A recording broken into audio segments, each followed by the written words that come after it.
One of the best summer sports to play is golf, when the sun is shining, the winds are low, and evidently this has been picked up by a lot of younger people. You see, there has actually been a 40% increase in golf participation amongst juniors over the last year. But why is golf all of a sudden taking a hike in popularity? I've been playing golf since October, September time. My friend plays it and I'd like to join him on that venture. I've been playing golf 1 year. Influence on social media has grown a bit as well. There's a lot of people feeling themselves playing golf.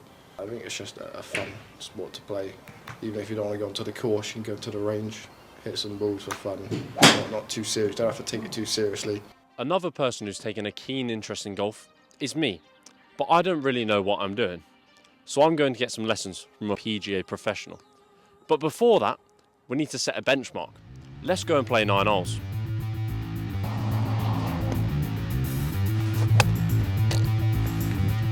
Throughout this process, I learned that golf is an extremely frustrating sport, and if you want a lesson on how to not chip and putt, you should watch this round.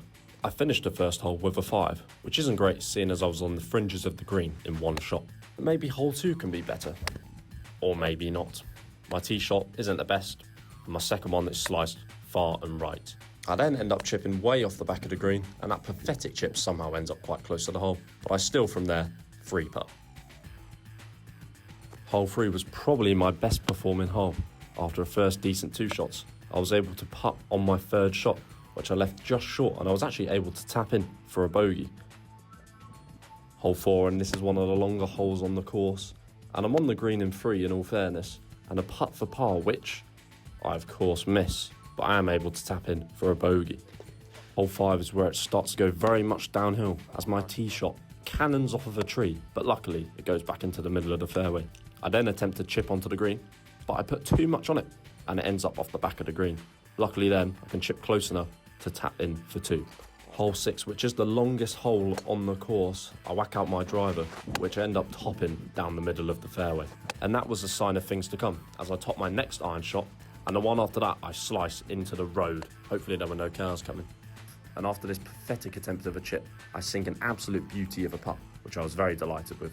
Go on. Get in there. Hole 7 is a tough par 3, as it is one of the biggest slopes you will ever see. So wherever you putt or chip, you end up 10 feet past the hole.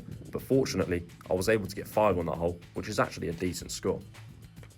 Hole 8 is a long par 4, and it's fair to say my head was gone at this point. The chipping and putting has been a complete and utter disaster, except for that one which I got fairly close and I was able to tap in for 6. And the final hole is a complete disaster class as I hit my first tee shot into the bushes. I play another one which is almost on the exact same line, but this one fortunately just drops in play and I'm able to kick it out. I eventually get close enough where I finish that hole with +5, meaning my total score is 54 on a par 31, which is 23 shots over. Not my best effort. Following that shocking performance, it was clear I definitely needed some help. So I booked a golf lesson down at the Romsey Golf Club with PGA professional Rob Edwards, and it's fair to say he's fairly experienced. Learned to play when I was 8 years old, and then I started to have lessons with a guy called John Garner, who was a Ryder Cup golfer. So he was the club professional at my first club, and I just got hooked on it, loved it. I've always played lots of sport, but for some reason I just had an affinity with golf.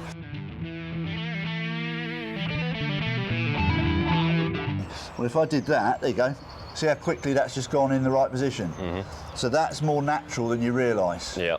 Okay, but it's only natural if we put the club in this position. As a little kid, I had that drummed into me, okay, that's where you learn to hold the golf club.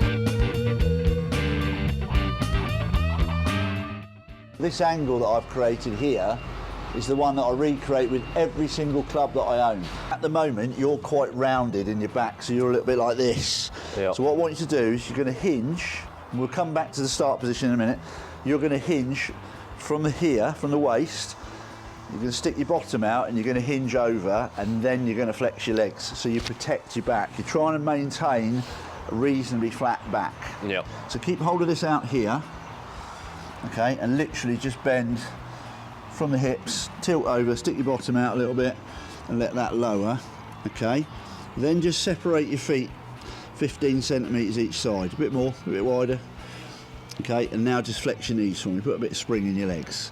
So that's better. Right, so we're now starting to get a general position that you're going to regain each and every time. Keep looking at that ball. So what we're going to do, we're going to swing the left arm back here, you keep looking at the ball, and you're going to swing to that position there. Okay? Yep. Now, all that's happening is this shoulder and armpit are moving underneath your chin. Okay? And you've just turned to there. Just to chest high.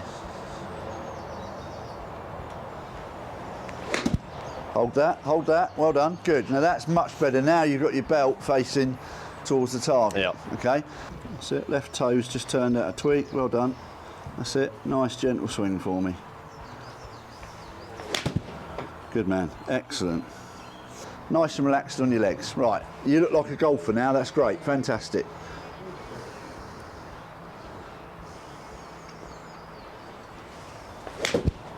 Okay, well done.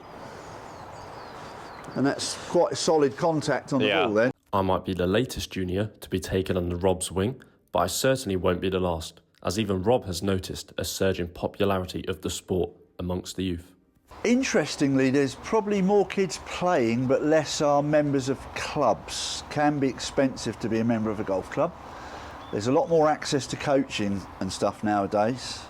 And I think schools have got more involved in encouraging more, shall we say, diverse sports, rather than when I was at school it was like you either played football or cricket. Outside of that there wasn't a huge kind of spectrum of sports. I think there's a lot more now, so the kids are getting exposure better into the game.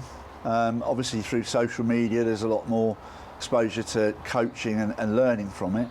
But the main question I'm wondering is, will the £40 I spent on this lesson be worth it? And how have others fared with golf lessons? Before, my grip and my swing wasn't quite right, but doing it through a professional helped it become better. Following my lesson, I feel much more prepared and, more importantly, a lot more confident. I've learnt a new grip as well as a new swing, and I'm excited to take my skills onto the course and see if I can improve on my last score.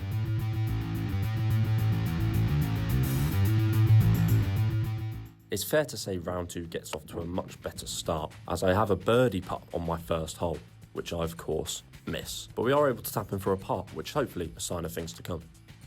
My second shot off the tee is sent up to Mars, but a decent way down the fairway. And although there were still a few duff shots from me, I did feel a lot more confident in my swing. Hole 3 wasn't quite as good as my first 2, where I ended up scoring 5, which was worse than what I got in my first round, but that's mainly down to how poor my putting is.